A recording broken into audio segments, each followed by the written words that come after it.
જય શ્રી રામ। જય શ્રી રામ।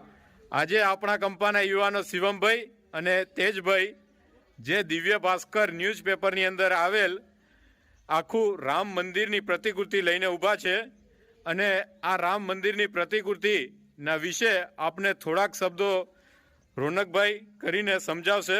તો હું રોનકભાઈને કહું છું, રોનકભાઈ તમે નજીક આવીને। જય શ્રી રામ। જય શ્રી રામ। આપ જોઈ રહ્યા છો અયોધ્યામાં નવું બની રહેલ નૂતન શ્રી રામ ભગવાનનું મંદિર જે અયોધ્યા ખાતે આજે પ્રાણ પ્રતિષ્ઠા થઈ રહી છે।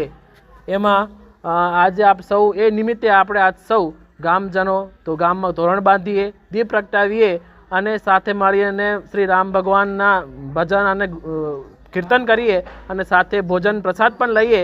આજે એક દીપાવલી તરીકે આ ઉત્સવ ઉજવીએ, સાંજે ફટાકડા પણ ફોડીએ। એ રીતે આજ અનોખો રીતે આજ અયોધ્યામાં બની રહેલ રામ મંદિર માટે આપણે આજ દિવાળીનો તહેવાર ઉજવીએ। જય શ્રી રામ। દોસ્તો, જેમના ઘરે દિવ્ય ભાસ્કર ન્યૂઝપેપર આવી રહ્યું છે તેમના ઘરે એક આ પ્રકારનું આખું રામ મંદિરનું ચિત્ર આવી રહ્યું છે, જેથી કરીને તે ચિત્રનો સદુપયોગ અને પણ આપણે ધ્યાન રાખશું। અમે જે આ ચિત્ર આવ્યું છે એને અમારા ગામની એક દરેક આવતા જતા માણસોને દેખાય તેવી જગ્યાએ લગાવી રહ્યા છીએ। આમની અંદર તેજભાઈ, શિવમભાઈ અને કંદરપભાઈ આ જગ્યા બરોબર જ છે આમ તો, અને આ બધા આવતા જતા લોકોને દેખાય, લોકો આનામાંથી માર્ગદર્શન મેળવે।